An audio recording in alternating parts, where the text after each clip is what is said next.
SER Podcast.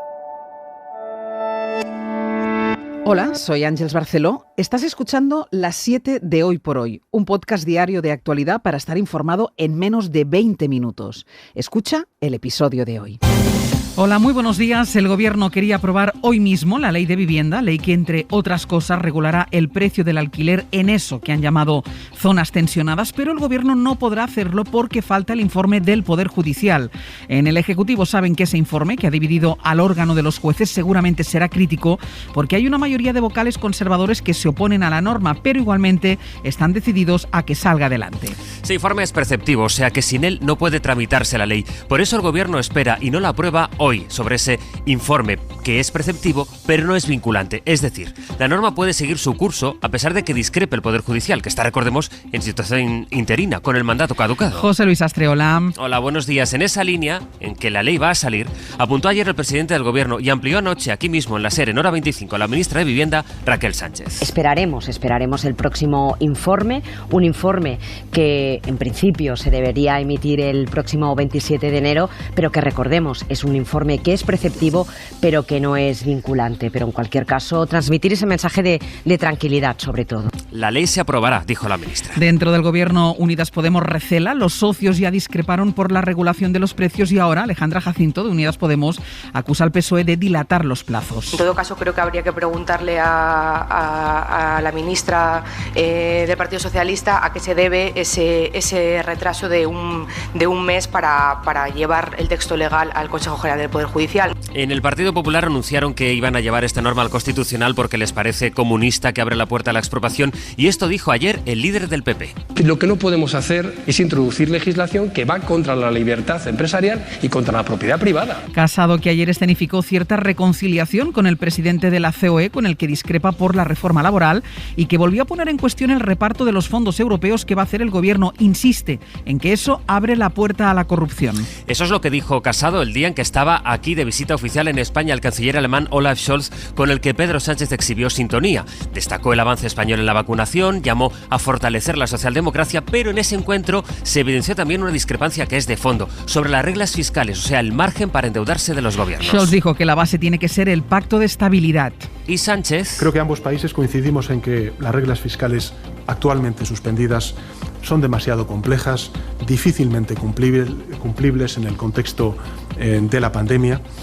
Y por tanto el Gobierno de España considera que es importante reformarlas teniendo en cuenta... Sobre las políticas económicas en la SER hemos hablado con el economista Tomás Piketty, uno de los grandes teóricos de la desigualdad, que hacía este augurio.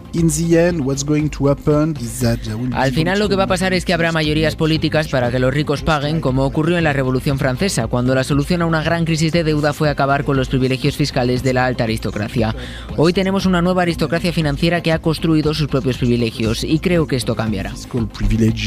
And I think this will change.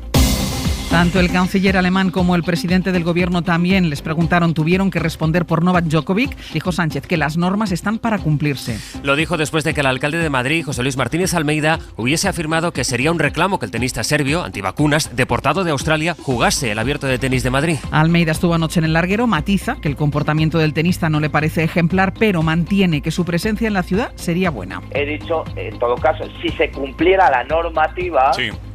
Para el Mutua Madrid Open de tenis, contar con los mejores tenistas del mundo, y Novak Djokovic es el número uno, pues siempre es un buen reclamo. Yo creo que todo el mundo identifica como uno de los grandes torneos que hay en el circuito el Mutua Madrid Open de tenis, y dice, Dios.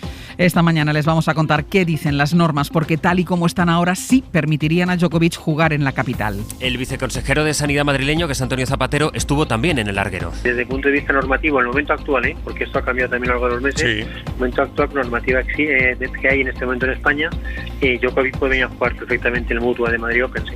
En cuanto a la evolución de la pandemia, los datos del fin de semana empujan al alza tanto los contagios como la incidencia. Hubo ayer más infectados que el lunes pasado, 330.000. La incidencia roza los 3.400 puntos. ¿Y en el mundo, Bayo? Datos al alza también en Alemania, donde suben los contagios con respecto al pasado martes y donde registran casi 75.000 positivos, más del doble de los que detectaban ayer. Cifras que duplican a las de Australia, por ejemplo, donde a pesar del aislamiento más severo, hoy suman su cifra mayor a nivel diario de fallecidos en toda la pandemia.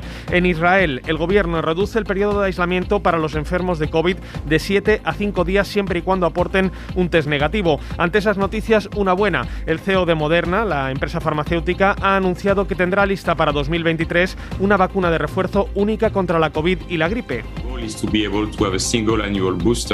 Sería un único refuerzo anual para que las personas eviten tener que inocularse 2 o 3 veces en invierno. En China, las autoridades temen la expansión local de la variante Omicron antes de los Juegos Olímpicos de Invierno, por lo que han ordenado a los funcionarios de correos desinfectar todos los paquetes que lleguen desde el extranjero. Es martes, es 18 de enero. Enrique García, buenos días. ¿Qué tal? Buenos días. El 18 de enero de hace 51 años fue una fecha clave en la entonces llamada Crónica Negra de nuestro país. Ese día la policía detenía en Cádiz a Manuel Delgado Villegas, alias El Arropiero, considerado el mayor asesino en serie de la historia de España. La prensa le asoció una veintena de asesinatos, pero él llegó a confesar 48. De hecho, cuentan las crónicas de aquel año que cuando los agentes lo estaban llevando a comisaría para declarar en coche, El Arropiero escuchó en la radio la historia de un asesino en serie mexicano y él le dijo a los agentes: denme 24 horas y les aseguro que un miserable mexicano no va a ser mejor asesino que un español. Y sobre este nombre, Enrique, es interesante bucear en el tratamiento informativo de esos crímenes para comprobar cuánto hemos cambiado. Sí, porque a medida que se conocía su crueldad, las crónicas de la época se preguntaban si había algún factor genético detrás de sus acciones. Se le diagnosticó una enfermedad mental y la justicia ordenó a finales de los 70 su internamiento en un centro psiquiátrico. Murió en 1998 y, como ocurre tantas veces, entonces nació el mito. Vamos a volver a 2022. ¿Qué tiempo vamos a tener este martes? Pues vamos a seguir con mucho frío. Hoy hay 28 provincias en alerta por bajas temperaturas. Tendremos ambiente invernal pero con sol en gran parte de la península y un día más calima y lluvia en las Islas Canarias.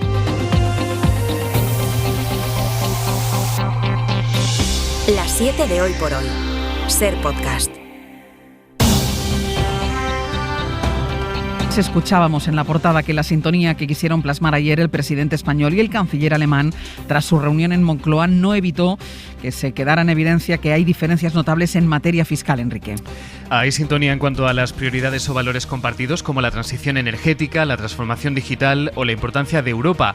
Y aunque ahora España no encuentra en Berlín el muro ortodoxo con el que se topó años atrás en política fiscal, la socialdemocracia de Olaf Scholz no impide que exista una distancia evidente entre Madrid y Berlín en cuanto a política fiscal. Porque la regla fiscal ha vuelto a convertirse en la protagonista del debate europeo. Decía el canciller que la rectitud de las cuentas públicas de antaño ha sido lo que ha permitido que Europa se enfrente de forma robusta a los envites de la pandemia. Sánchez, en cambio, apuesta por mantener la flexibilización de las reglas fiscales.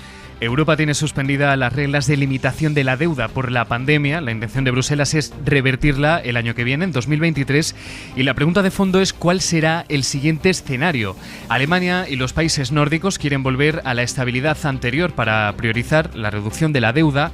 Y los países del sur, también Francia, apuestan por el crecimiento, por la inversión sobre la reducción de la deuda. El presidente del Eurogrupo salió anoche de la reunión de los ministros de Finanzas admitiendo que seguirán las discusiones los próximos meses, pero que de momento hay buen tono en el debate. Y la representante española, la vicepresidenta de Asuntos Económicos, Nadia Calviño, pedía prudencia. Creemos que es muy importante evitar una retirada prematura de los estímulos y la política monetaria y fiscal que hemos venido desarrollando para responder a la pandemia. Se ha venido señalando la necesidad de ir progresivamente concentrando las medidas extraordinarias de ayuda en aquellos sectores o aquellas empresas que se vieran más directamente afectadas. Europa comienza a debatir el escenario fiscal post-COVID, aunque hoy lo inminente está en la votación de la nueva presidenta de la Eurocámara, que sucederá al socialdemócrata David Sassoli, fallecido hace una semana. Los socialistas han pactado con democristianos y liberales la elección de la conservadora Roberta Metsola, maltesa, del Partido Popular Europeo. Los socialistas se quedan sin la presidencia, pero dan sus votos a los populares a cambio de puestos importantes en la mesa del Parlamento. Metsola, que tiene 43 años, se ha mostrado públicamente en contra del aborto. Corresponsal en Bruselas, Griselda Pastor. A las 11 aproximadamente, Metsola confirmará sus votos y asumirá el mandato de presidenta sin la necesidad de una segunda vuelta. Los socialistas han tardado su tiempo en confirmar públicamente el pacto, pero le aseguran su apoyo a pesar de representar al único país en el que, con Polonia, el aborto está penalizado con 3 años de cárcel, tema que aquí no obvia para que su partido la presente como el ejemplo de una nueva modernidad de Europa. Roberta Metsola será la presidenta más joven de la historia, lo que resume el sentido de su candidatura, afirma el presidente del Grupo Popular Europeo, sacando pecho y recordando que es la primera mujer en 20 años que preside el Europarlamento, la tercera desde el 79, cuando la exministra francesa Simone Veil consiguió los votos justamente por impulsar en Francia la despenalización del aborto. Un contraste de momento olvidado, pendientes, claro, de los discursos de esta mañana en la presentación de las candidaturas. Otro asunto de debate en Europa y en la OTAN es la cada vez más tensa situación en la frontera de Ucrania.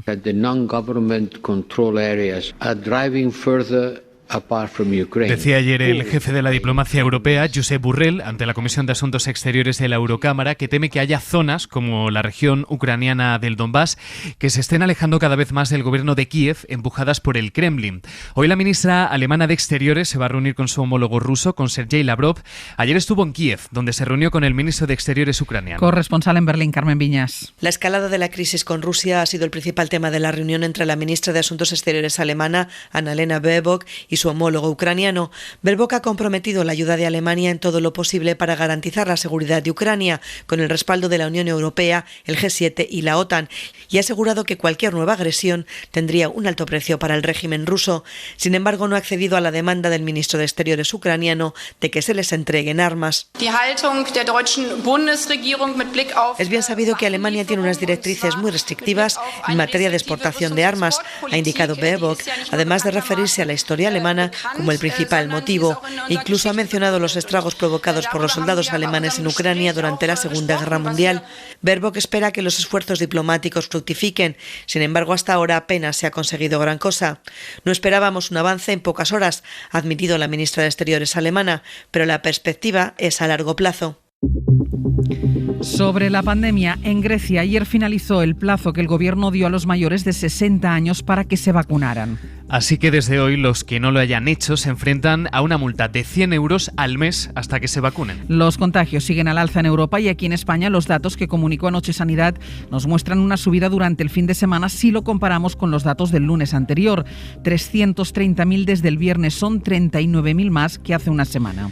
La incidencia roza ya los 3.400 puntos y un indicador clave es la ocupación hospitalaria, que supera ya el 15% de camas, por lo que este indicador está ya en riesgo muy alto. Además, según la Red Nacional de Vigilancia Epidemiológica, la variante Omicron ha multiplicado por 5 en solo un mes y medio el número de reinfecciones notificadas en España. Teresa Rubio. Son datos del último informe de la Red Nacional de Vigilancia Epidemiológica. Aunque oficialmente confirmada primera infección y posterior reinfección solo se han producido 1.200 casos, sí constan casos probables y casos posibles que en estos momentos sumarían más de 65.000.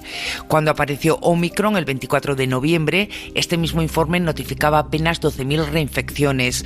Antes de Navidad se superaron las 17.000, 25.000 en fin de año, 40.000 antes de Reyes y 65.000 en el informe de ayer.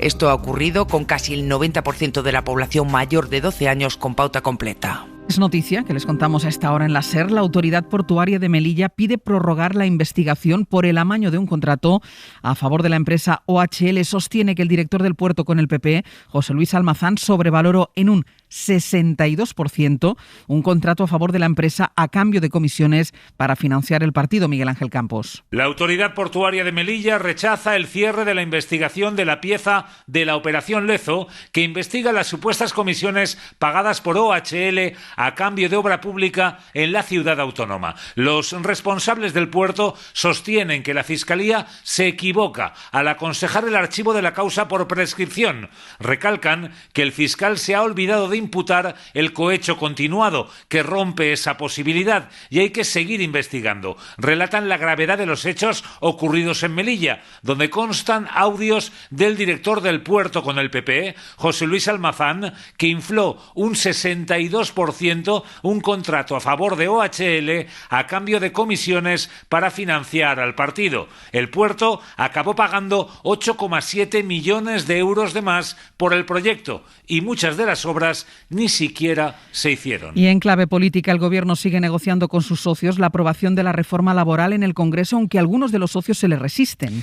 El PNV insiste en que para apoyar ese decreto necesita que se garantice la prevalencia de los acuerdos intersectoriales vascos.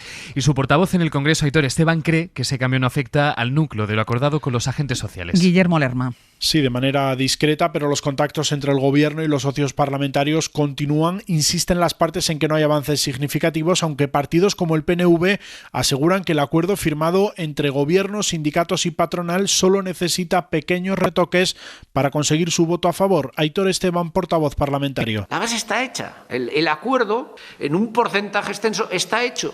Pero algunas pequeñas modificaciones, como esta que estamos sugiriendo nosotros, son perfectamente asumibles. Oigan, se han buscado una mayoría en el ámbito social. Ahora me toca la mesa de diálogo parlamentario. Los nacionalistas vascos, que creen que garantizar la prevalencia de los acuerdos intersectoriales no modifica el núcleo del pacto, Esquerra se muestra más lejos del acuerdo. Si no hi ha marge de millora, estem davant d'un xantatge. Marta Vilalta califica de chantaje la actitud del Ejecutivo, pide mejorar el decreto que debe recibir el aval de la Cámara el próximo 3 de febrero. Y del exterior, en Italia, el Teatro de la Scala de Milán tiene una mujer al frente por primera vez en su historia. Será de forma temporal, pero ya es una noticia histórica en el país. Corresponsal en Roma, Joan Solés.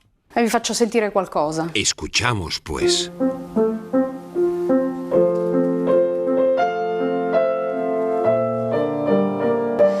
Tiene la pelle d'oca. Es Esperanza Scapucci, que asegura que estas notas del compositor Bellini ponen la piel de gallina. Es la primera mujer italiana que dirigirá orquesta y coros del Gran Teatro a la Scala de Milán en el estreno hoy de Capuletos y Montescos, obra que recuerda las facciones rivales de güelfos y gibelinos del siglo XII en una tragedia al estilo de Los amantes de Verona. De las manos en el piano. L'opera inizia con una fanfara. A tomar la batuta.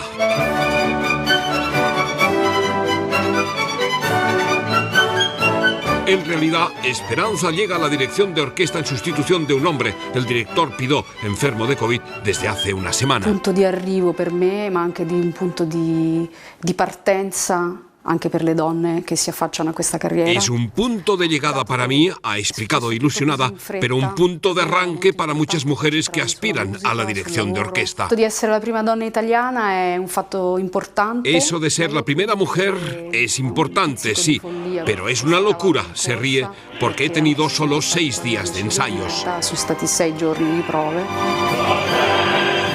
Pero ello no será un problema para la nueva directora de orquesta y coros de la Scala, Esperanza Scapucci, que interpretará Capuletos y Montescos que el gran Bellini, hace 90 años, compuso, ensayó y estrenó en Venecia en solo 20 días. Suscríbete a Las 7 de Hoy por Hoy. Todos los episodios y contenidos adicionales en la app de Cadena SER y en nuestros canales de Apple Podcast, Spotify, iVoox, Google Podcast y YouTube. Escúchanos en directo en la SER de lunes a viernes a las 7 de la mañana. Cadena SER. La radio.